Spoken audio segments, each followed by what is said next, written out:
अनाथ आश्रम हे लातूर शहरामधील असेल किंवा लातूर शहराच्या ग्रामीण विभागामध्ये असेल किंवा रेणापूरमध्ये असेल किंवा इतर अजून कुठल्याही विभागामध्ये असेल, अनाथ आश्रमाखाली जो शासनाचा पैसा येत आहे तो आश्रमाच्या नावाखाली पैशाची लूटमार होत आहे आणि जे विद्यार्थी तिथे अनाथ म्हणून शिकत आहेत किंबहुना त्यांना कुठल्याही प्रकारची व्यवस्था नाही, बाथरूम टॉयलेट एवढंच काय तर त्यांच्या जेवणाची सुद्धा चांगली व्यवस्था नाही।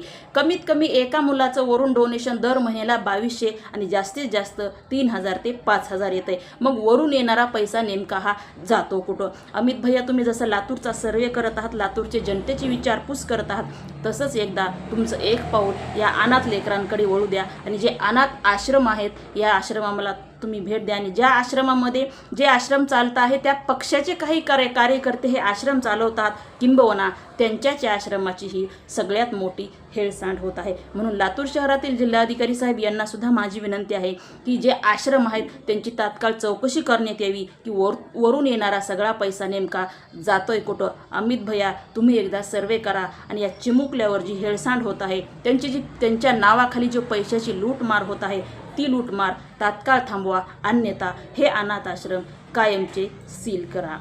जय हिंद, जय महाराष्ट्र।